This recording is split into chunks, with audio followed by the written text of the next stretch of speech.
Hello, my friend. My name is Dr. Robert Ellis. I'm 78 years old this year, and I'm not here to offer quick advice or simplified answers.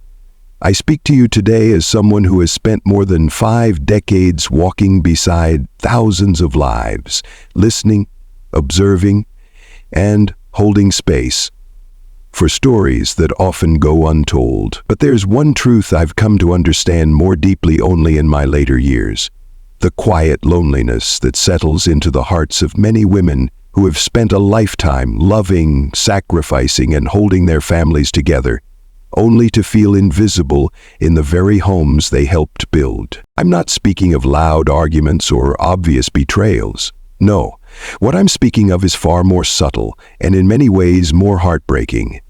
The silence. The small but accumulating disappointments. The sorrow that doesn't come from a single event but from years of not being seen. Many of the women I've cared for in their later years, wives, mothers, caretakers, have quietly admitted something to me, sometimes with shame, sometimes with tears, that they no longer feel close to their husband, that somewhere along the way something faded. Some say it plainly: I resent him. Others don't have the words. They simply lower their gaze, and I can see it in their eyes. What causes this distance? It's not a lack of love, not always. Often, it's the absence of something softer, yet more essential: acknowledgement, emotional reciprocity, shared curiosity. These women did not fall out of love in one day. They slowly drifted through decades of unnoticed effort, unspoken grief, and unmet emotional needs. Their pain is not loud, but it is deep, and it deserves to be understood. That's why today I want to walk you through something few people are willing to say out loud. I want to share 6 honest, powerful reasons why many women begin to feel resentment or even hatred toward their husbands in old age. These reasons are not dramatic or scandalous. They are human. They are layered in time, shaped by memory, and rooted in the longing to feel known, appreciated, and emotionally safe. This is not a lecture, it is a mirror. If you are someone growing older in a relationship, or simply someone who wants to understand what goes unspoken behind closed doors, then I invite you to stay. Because what we're about to explore is not just about marriage. It's about healing and perhaps reclaiming what still matters before time slips too far away. Let's begin with the first truth: the weight of emotional labor, and what happens when it's carried alone for far too long. Let's begin where most things in a relationship begin, not with grand gestures or dramatic moments, but with quiet, invisible effort. The first reason many women begin to feel resentment toward their husbands in old age is this: the weight of emotional labor becomes undeniable. You see, when we're young, we often move through life without questioning who is carrying what. Things move fast. Children need to be fed, bills need to be paid, holidays need to be organized. And for many women, especially of earlier generations, the burden of managing the emotional well-being of the entire family simply became second nature. They were the ones remembering birthdays, noticing shifts in mood, smoothing over arguments, anticipating needs before they were spoken. It wasn't just the cooking and cleaning. It was the unseen work of holding everything together, psychologically, emotionally, relationally. At the time, it may have felt normal, perhaps even expected. Some husbands would say, "You're just better at that stuff," not realizing that those words, repeated over years, were not compliments, but dismissals, a way to excuse themselves from learning how to carry their share of emotional responsibility. And for a long time, many women didn't protest. They pushed through. They told themselves it was part of being a good wife, a good mother. But aging has a strange way of peeling back the layers.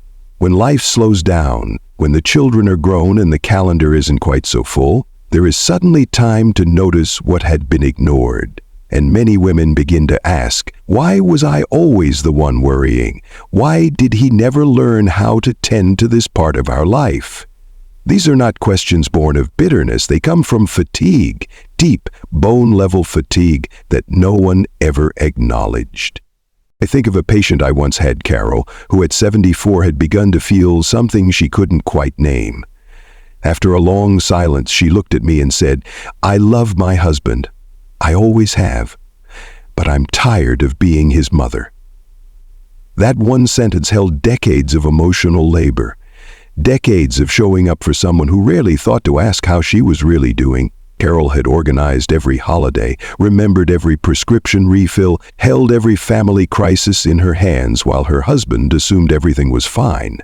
And now, in their retirement years, when there was finally time to rest, she couldn't find peace, because she could still feel the imbalance, the injustice of having carried so much without ever being asked, "Are you okay?" That is what emotional labor does when it is unrecognized.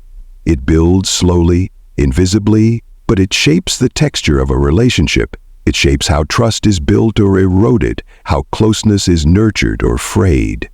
When one partner becomes the silent steward of everyone else's needs, it creates a dynamic that cannot be sustained forever.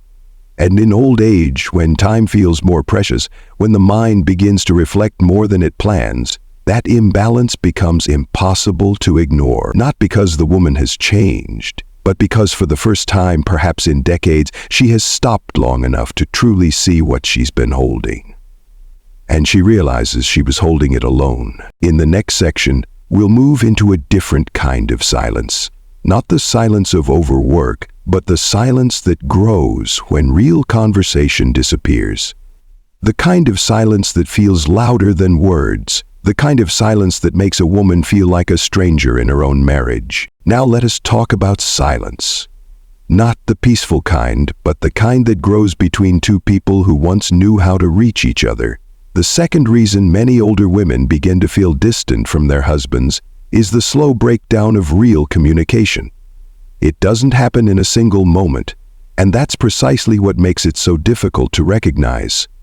Over the years, what was once deep conversation becomes a shallow exchange of daily logistics. Did you take your pills? What's for dinner? Can you grab the mail? These words keep life running, but they do not nourish the soul. What fades quietly and without ceremony are the things that once made the relationship feel alive. The laughter, the shared dreams, the questions that came from genuine curiosity.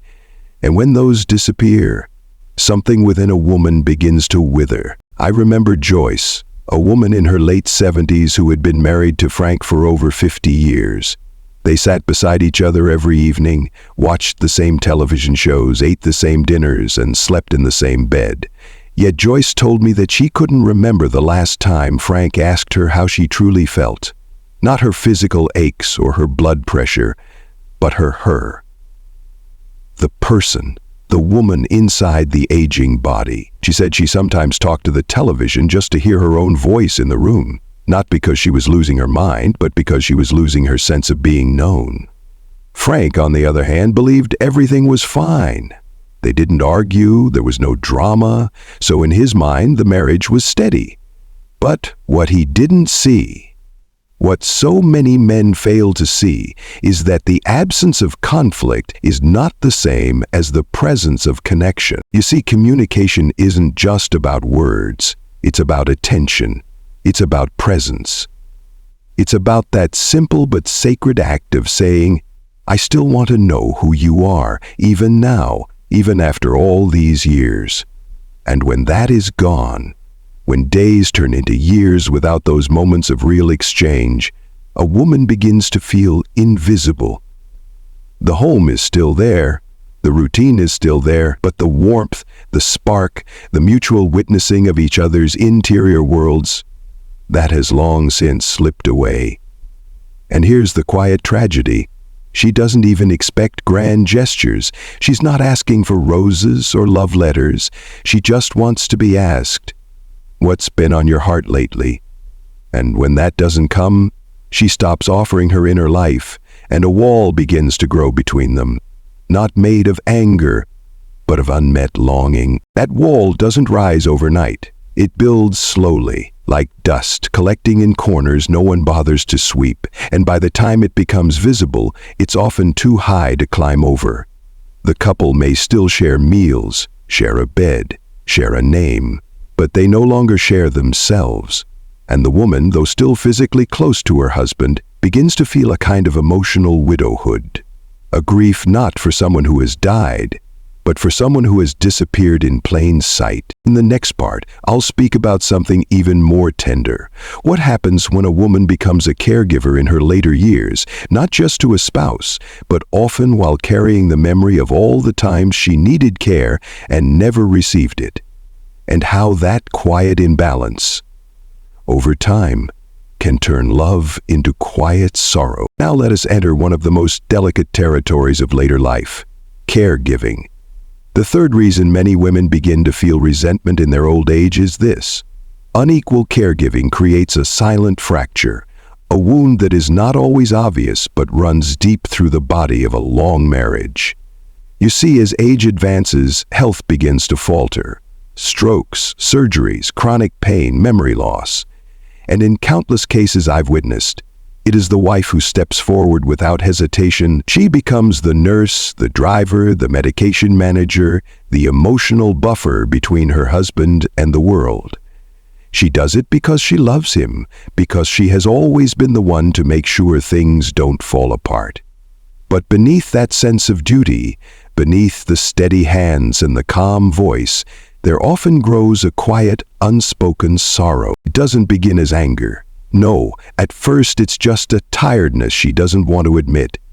She tells herself this is what love looks like in old age, being there when the other falters, showing up every day with soup and towels and pill organizers. But over time, her body starts to ache in new ways, not just from the labor, but from memory. She begins to recall the times when she was the one in need, after childbirth, after surgery, during sleepless nights with crying babies, or in moments of emotional collapse. And she remembers how little was offered in return. Maybe he grumbled when asked to do the dishes. Maybe he took a nap when she needed help with the kids. Maybe he didn't even notice her pain because he assumed she'd be fine. And now, all these years later, as she bathes him and lifts his legs into bed and administers his medication with trembling hands, those memories come rushing back. I once spoke with Margaret, a woman of 82 whose husband had a stroke at 76. She had been caring for him full-time for 6 years, cooking, cleaning, lifting, driving, answering his doctor's questions, all while managing her own arthritis and chronic fatigue. She told me that what exhausted her the most wasn't the work itself. It was the fact that when she had knee surgery 20 years ago, all she had asked of her husband was to make dinner and wash dishes for a week, and he had acted like it was an unbearable burden. She had forgiven him at the time, or so she thought. But now, standing in the full weight of his dependency, she couldn't help but feel the injustice of it all, not out of malice, but out of remembrance. That is what makes this so hard to talk about. Many women feel guilty for even thinking it. They tell me, I love him, I don't want him to suffer, but I just feel tired, and sometimes I feel angry. And I tell them what I'll tell you now, that does not make you a bad person. It makes you human. It means you have loved deeply for a long time, often without balance, and now your heart is asking for what it was never given: recognition, care, and reciprocity. When one partner carries the burden of caregiving without having received care in their own time of need, it creates an emotional wound that is hard to dress. Especially in old age, when energy wanes and the time for emotional repair feels limited, this imbalance becomes not just a private ache, but a barrier to intimacy. And the saddest part? Most men don't even realize it's happening. They assume the caregiving is simply what wives do, not understanding that every gesture she offers now is also tied to the gestures she once longed for and never received. In our next part, I will speak to another form of pain that builds slowly. What happens when a woman spends a lifetime giving, nurturing, managing, and never once hears, "Thank you"? because even the strongest hearts begin to wither in the absence of appreciation. Now we arrive at a truth so subtle that many people miss it entirely, yet so powerful that it can shape the entire emotional climate of a marriage: the quiet, lifelong absence of appreciation. This is the fourth reason so many older women feel a deep weariness or resentment toward their husbands, not because of what was said, but because of what was never acknowledged. You see, across decades, a woman may give endlessly. She may plan the meals, organize the holidays, tend to the sick, balance the family schedule, write the thank you cards, keep in touch with distant relatives, and manage the unspoken emotional pulse of the household, and yet never once hear the words, "I see what you do. I value it. I'm grateful." And when those words are absent, not for days or months, but for years, when the work of love becomes background noise, it begins to change something inside her. She may not even notice it at first. In the early years of marriage, she lets it slide. She tells herself that's just how things are, that real love doesn't need constant affirmation. And maybe she even believed that for a time, but the heart is not immune to neglect. It is only patient, and with enough time, that quiet patience can turn into a quiet ache. The ache of not being seen, not as a mother, not as a helper, not as a role, but as a person. A full, living human being with needs, dreams, and a longing to be appreciated not just for what she does, but for who she is. I remember Lorraine, a 77-year-old woman I saw during one of my community health visits. She had been married to her husband John for over 50 years. She had raised 3 children, held part-time jobs to support the family, made every Christmas and Thanksgiving feel like magic, supported John through several career changes and 2 family deaths. But when I asked her, gently, "Did he thank you for all of that?" she looked at me and said, "He always assumed I'd be there. I don't think it ever crossed his mind to say thank you." And then she added something I will never forget. "Sometimes I wonder, if I hadn't been there, would he have even noticed what went missing?" That is the wound of unappreciated devotion. It isn't loud, it doesn't cause immediate rupture, but over the years, it hollows out a space inside a woman, a space that begins to feel cold. And when gratitude is absent, love begins to take on the shape of duty, and duty without gratitude is a heavy thing to carry, especially when one is old, tired, and reflecting back on a life full of invisible labor. And here's the part that makes this so deeply human. She didn't need grand gestures. She didn't need poetry or parades. Just a simple, "I see you." A soft, "Thank you for being the glue that held us together." A moment of recognition. But when those moments never come, the silence becomes louder than words.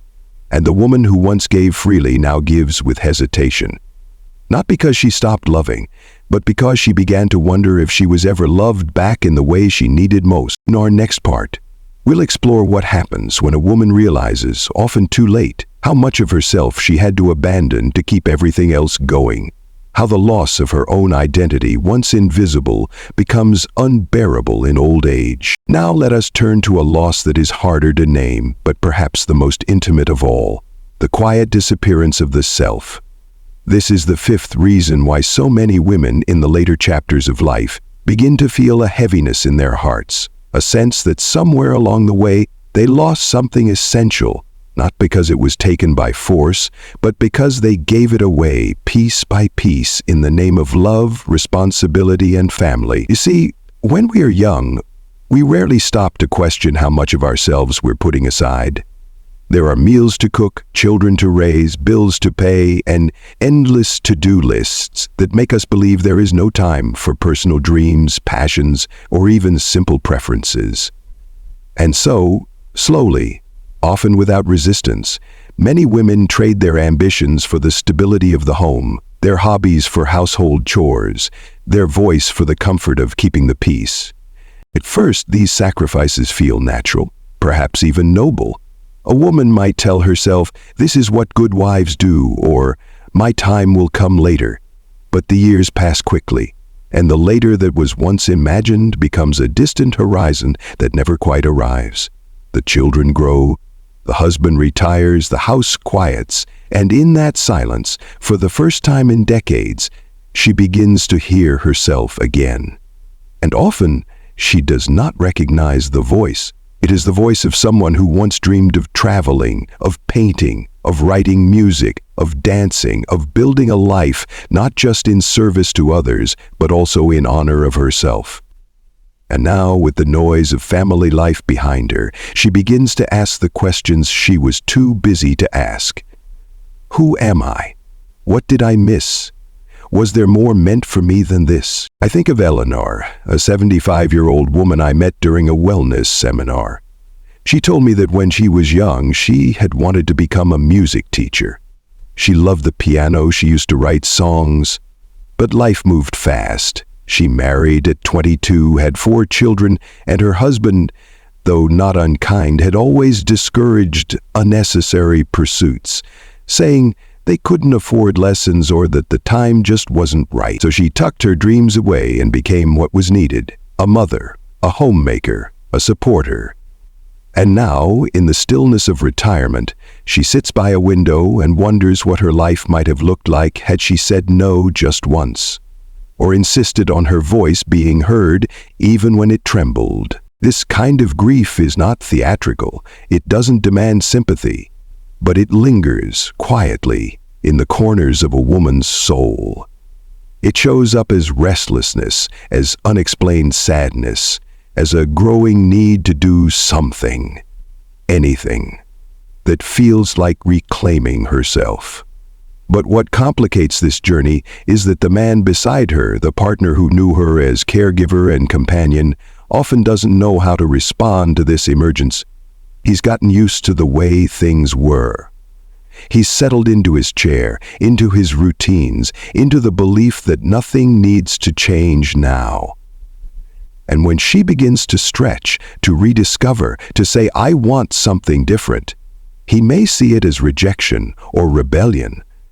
But in truth, it is resurrection. You see, this is not about selfishness. It is about a woman returning to herself after years of silence. It is about her remembering who she was before she was everything to everyone else. And sometimes, yes, that remembering comes with anger, with grief, even with hatred, not directed solely at her husband, but at the dynamic that made her invisible for so long. It is not hatred born from malice. It is hatred born from erasure, from the heartbreak of realizing that in giving everything, she lost herself. In the final part, we will talk about what happens when one partner continues to grow, emotionally, spiritually, even intellectually, while the other quietly gives up. How, in the absence of shared evolution, even the closest relationships can begin to feel like solitary journeys. And now, as we come to the end of this reflection, I invite you to take a deep breath, not just into your lungs, but into your heart. Because what we've spoken about today is not easy. These are not light topics. They are heavy with years, heavy with silence, heavy with all the things we carry but never name. If you've stayed with me this far, then I believe there's a reason. Perhaps you saw yourself in these stories. Perhaps you saw someone you love. Perhaps for the first time in a long time, you felt something begin to soften inside you. Some old truth, long buried, beginning to surface. You see, this conversation was never about blame. It was about bringing light to what has long lived in shadow, about honoring the woman who has given so much for so long that she forgot she was allowed to receive, about saying without shame, "Yes, I'm tired. Yes, I've hurt. Yes, I deserve more." It is not too late to reclaim your voice. It is not too late to ask for tenderness. It is not too late to become visible again, not just to your partner, but to yourself.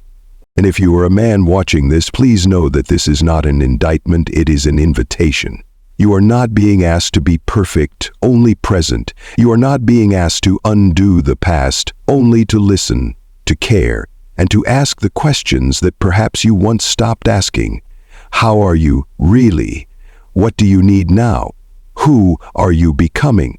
And to be willing to grow alongside her. Because in the end, aging is not just a physical journey, it is an emotional reckoning. And love, in its truest form, doesn't retire, it deepens. It humbles itself. It learns how to begin again. Thank you for sitting with me, and until we meet again, take care of your heart, and remember, it is never too late to come home to yourself.